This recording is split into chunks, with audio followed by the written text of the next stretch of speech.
This is Eric Adams.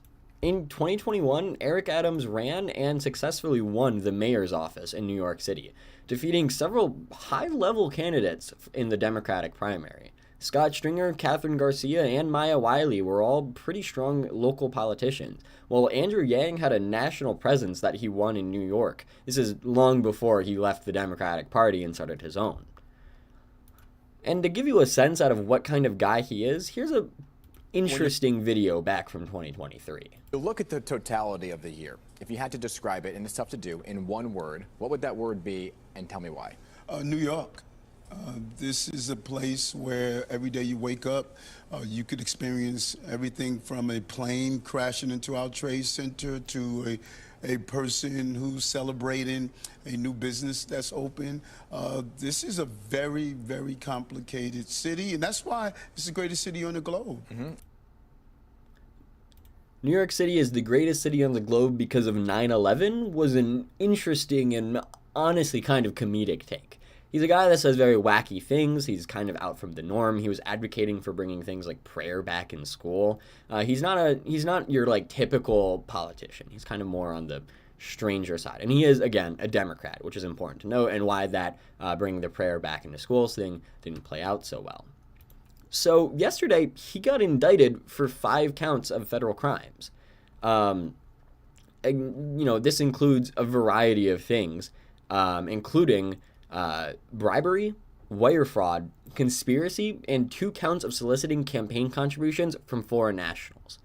In other words, it's not looking great for Eric. So let's talk about some of the stuff that was actually in the indictment. I'll link it in the description. We'll be, as you can see, if you can see the tabs, there's quite a lot that we're going to be talking about. But I would recommend you go and read the entire thing, because I promise you, I know it sounds kind of boring, but it is very entertaining. So we see here, this is a list of plane tickets that he got that he did not disclose to the New York campaign, to the proper offices in New York City. It's very important for when you receive such high-level gifts for you to be able to disclose them to prevent things like bribery and fraud and things like that. If you look carefully here, none of this was disclosed. This is not something that was shared to the public, and we'll show you in a moment that this was very carefully planned to be private.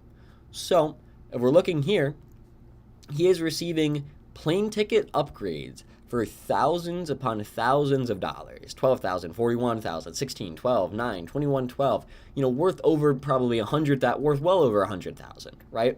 And if you'll notice the destination here, you'll notice the common denominator.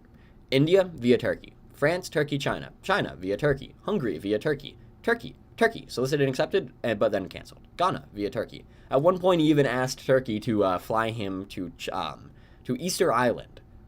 And we have evidence of this here. So we have Adam Staffer talking to a Turkish airline manager.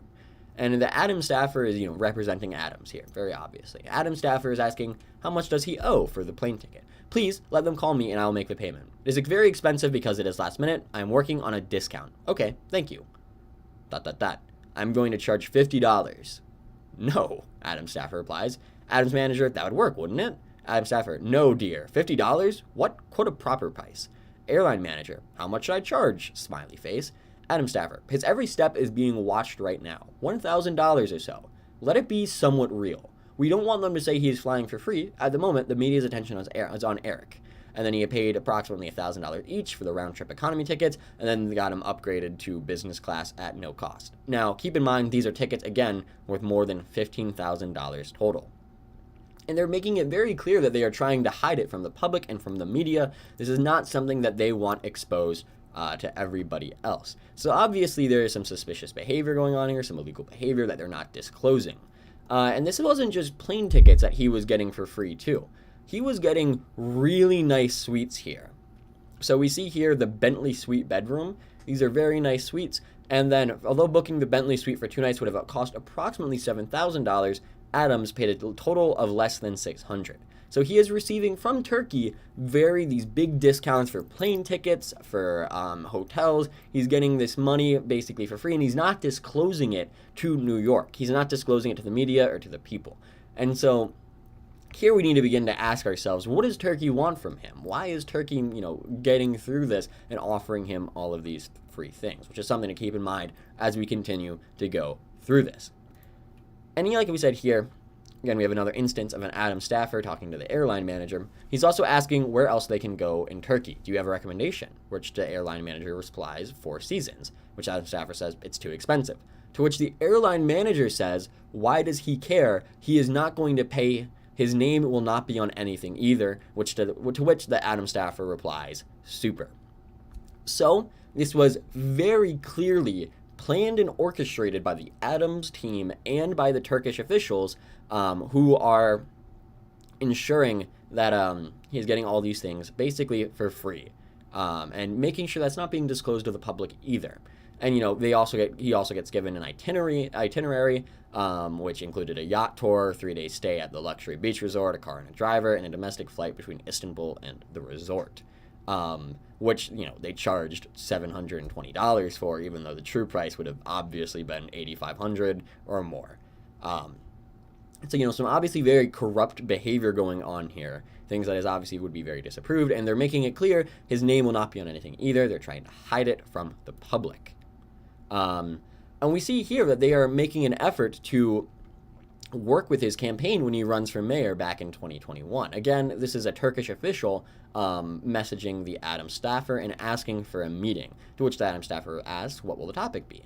Turkish official, the election. That's what. Okay. November 2nd, 2021, the date of the 2020 mayoral election. Adam staffer replies, I assume jokingly, his favorite topic. Turkish official says, Turkish community support to him. What can we do? Let's talk. To which the Adam staffer replies, okay. And we'll see here at the dinner, the Turkish official committed to support the 2021 campaign. And keep in mind, this is not a Turkish American. This is a Turkish person from Turkey who works in the Turkish government. They are not an American. This is a foreign interference in the New York City election. So, when the election happens, we have a big Turkish businessman and another Turkish official talking to each other that we have received. Promoter, good morning. The president is our brother now. From now on, sir. Now, keep in mind, the Turkish businessmen and officials here believe that Eric Adams is on a path as New York City mayor to become president, which is why they are so interested in investing in him. Part of the reason. We'll get to the other really big reason later.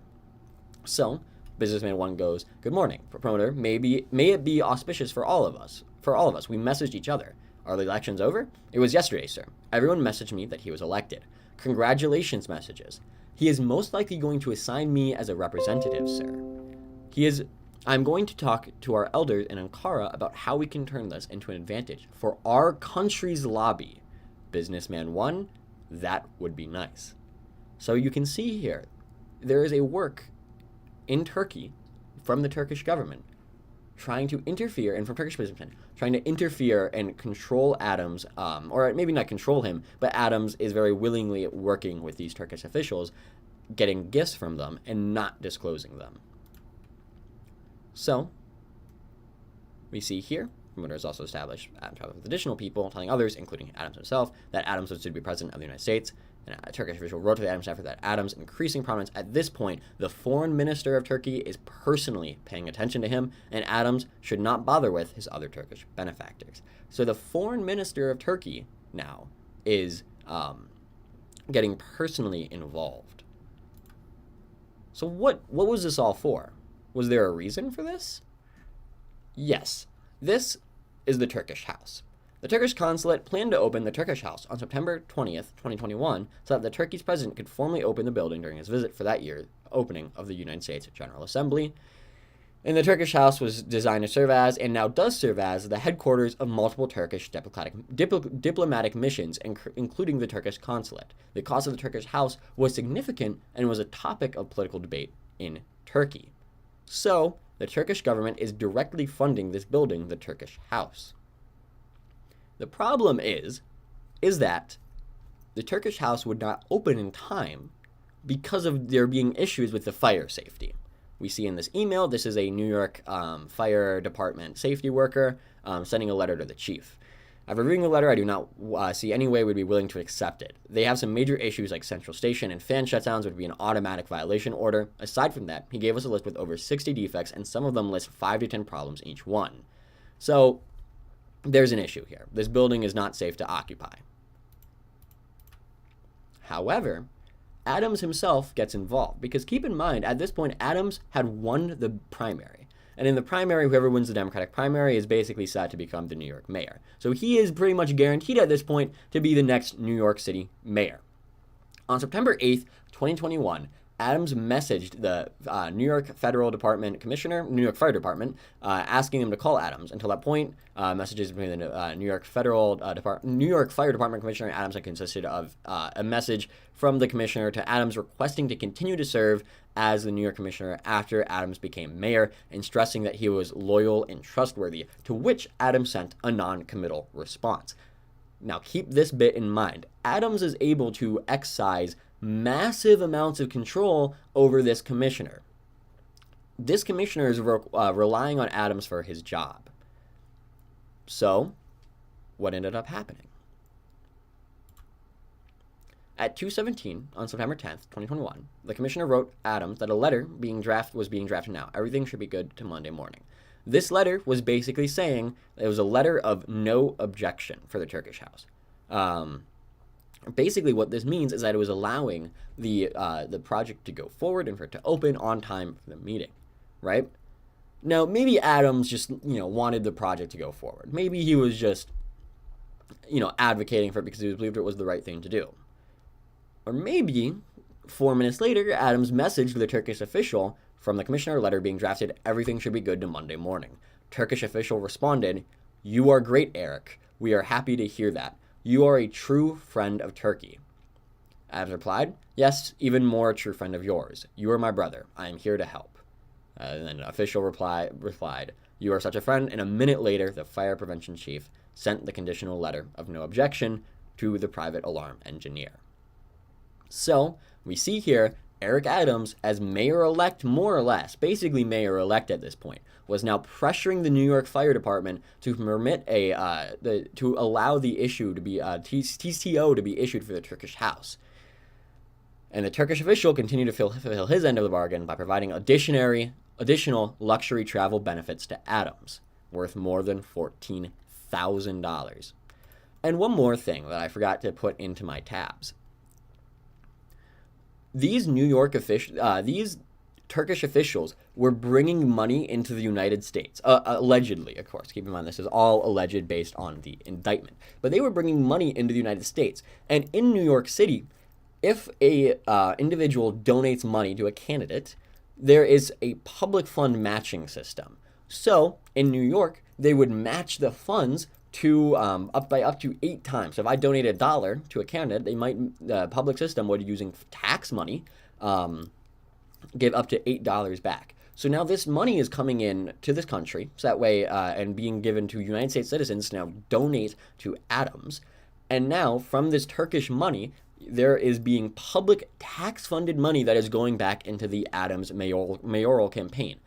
And quote from the indictment, "As a result of those false certifications, Adams' 2021 mayoral campaign received more than $10 million in public funds." So he is not just, using his mayoral position in a dubious way, but he is defrauding the people of New York by abusing this public fund system, by taking this Turkish money illegally, which he had full awareness of. I believe it's somewhere in the report that that the staffer was talking to and got explicit permission from Eric Adams to let this go forward.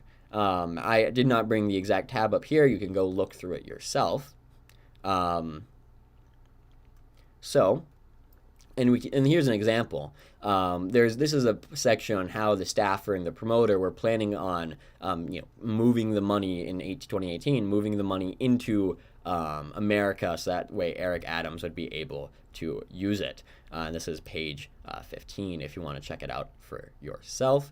And, there's continued references, Turkish official exchange measures with the Adams staffer asking how much can companies donate, things like that. these people are very willing and open to giving money to Eric Adams as their plan. And there's another thing in here about Eric Adams explicitly approving it, and you can go look through that yourself. So, surprise, surprise, we know by the indictment is that he is getting investigated now. And I just wanted to bring this up because it was probably the funniest part of the entire indictment. So while he was getting in, while FBI agents were beginning to search him, this entire story was beginning to unfold. They executed a search warrant for his electronic devices. So when this happened, he changed his password on November 25th, 2024, and increased the complexity of his password from 4 digits to 6. Adams had done this, he claimed, to prevent members of his staff from inadvertently or intentionally deleting the contents of his phone, because according to Adams, he wished to preserve the contents of his phone due to the investigation. But Adams further claimed he had forgotten the password he had just set, and thus was unable to provide the FBI with a password that would unlock the phone. So, maybe this story he is preventing is true. But personally, if you're asking me, this is pretty obviously he, has incriminating evidence on his phone and locked it for this position because he knew he was getting investigated and did not want it to this, and so he changed his password and then conveniently forgot what his password was. It's a little bit too convenient to really be believable. It's something that a child would do to try and get out of trouble. So now it's question, how is Eric Adams reacting to this news? Well, fellow New Yorkers, let's take a listen. it is now my belief that the federal government intends to charge me with crimes. If so, these charges will be entirely false, based on lies. But they would not be surprising. I always knew that if I stood my ground for all of you, that I would be a target. And a target I became. So he's using this very populist language. He's denying the charges completely. He says it's entirely false. If I am charged, I know I am innocent. And then he's requesting a trial. And, he's using this very populist messaging, kind of like Trump, which we're actually going to get to in a little moment. But he's, they're not after me. They're just after you, but I'm in the way. I don't believe this, right? He's very obviously trying to save face. I think most people could see that. He's, seeing through this, that he is just trying to save face after he got exposed for his lies. And it looks like he's asking for it to go to trial. However, the question becomes, will Eric Adams remain as New York City mayor? Actually, before we touch on that really quick, people are actually defending Eric Adams, but it's not who you would think. This is End Wokeness. It's a very conservative account. Its owner is, documented or accused to be an individual that is associated with the alt-right and far-right movements. It's a very conservative account. Tweeting out exactly 1 year ago today, Mayor Eric Adams admitted that migrants are destroying New York City. He was just indicted by Biden-Harris. And we see some big-name conservatives, notably Elon Musk. He was told to shut up by the Democratic Party after this. So they are endorsing this claim that Eric Adams, keep in mind, Eric Adams is a Democrat. These are very conservative individuals that because of the Trump indictments have been so polarized to believe that the federal government is just attacking anyone it disagrees with. They're just fully believe that this is completely politically motivated. I highly doubt any of these people that are replying to this are out here actually reading the files. But it's going to trial now. It seems very likely it is going to trial now unless he takes a plea deal. But, it's unlikely these charges are going to be dropped. And so we'll have to watch how this unfolds. But it's interesting, not a lot of Democrats or liberals are out here being the ones defending him. It is primarily these conservative figures like Elon Musk, Sassafras 84, Wall Street Apes, Planet of Memes. It's like these are conservative people that are firmly believing that this is a political indictment because Eric Adams faced some kind of threat to the Biden-Harris campaign, which is, it's an opinion. All right, so let's talk about the resignation stuff now. So AOC yesterday at 2:13 p.m., so before the indictment even got filed, tweeted out, "I do not see how the mayor can continue governing New York City. The flood of resignations and vacancies are threatening government function. Nonstop investigations will make it impossible to recruit and retain a qualified administration. For the good of the city, he should resign." And then she links, an article. So AOC is obviously a very big national figure. There's some local officials that are also coming, coming after him. There's city officials that are resigning and causing vacancies, and this is going to prevent government function. People will say that they won't resign. So we don't really, and then they go back on the word. An example, not of a resignation, but of like running for office, is Biden, who I firmly believe that he wanted to run for re-election until everything kind of happened. The debate happened. Nancy Pelosi and other figures were trying to push him out, and he realized that he needed to step down, despite repeatedly saying he was running for re-election, that he wasn't stepping down. So Eric Adams saying he's not going to resign is not something permanent. However, it could be. He could be firmly saying that and fight for his innocence to the last breath. In which case, as pointed out, there's going to be vacancies happening, which is going to make the city function much worse and could cause issues. So, let's talk about the nuclear option. Governor Kathy Hochul, or is it Holtschul? I probably should have looked that up before recording this. But the governor of New York, a firm ally of Eric Adams, notably, I've only read the name, you'll have to forgive me, has a unique ability. So, this is kind of a strange, feature of New York City, in particular, of the city charter. Now, Ms. Holtschul finds herself in an unusual position. Under New York City's charter, the governor holds the power to remove a mayor. The decision offers her, who has been criticized for her leadership and seen her approval ratings plummet in recent polls, a chance to shatter any perception of weakness and distance herself from a mayor under federal indictment. And, this could be a very popular base, but it could also hurt her if he is turned out to be innocent, or hurt her with black voters, as the New York Times points out, but it's hard to know if black voters are really going to stand behind Eric Adams in this moment. So this is kind of like a nuclear option, something that could happen, like a kind of a weird feature, I suppose. So what happens if Eric Adams is actually resigns or is, removed forcibly, right? Or is charged and has to be forced to resign. So, according to the New York City charter, if the mayor leaves office, the next in line of succession is the public advocate. That position is currently held by Jimena Williams. After that is the comptroller. And in this case, if Adams did resign or otherwise left before his term is up, Williams would become mayor.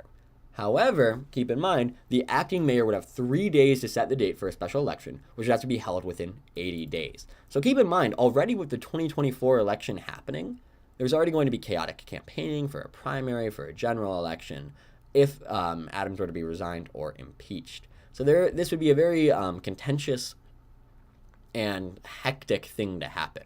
So, we have AOC now advocating for his resignation. We don't know how many more people are going to come forward. We don't know if, the governor will end up removing Eric Adams. A lot of things, basically, are up in the air right now. So, yeah, we'll have to wait and see and continue watching. And if Eric Adams does get removed from office, I'll probably make up a follow-up video. And, yeah, thank you for watching, and I'll see you in the next one.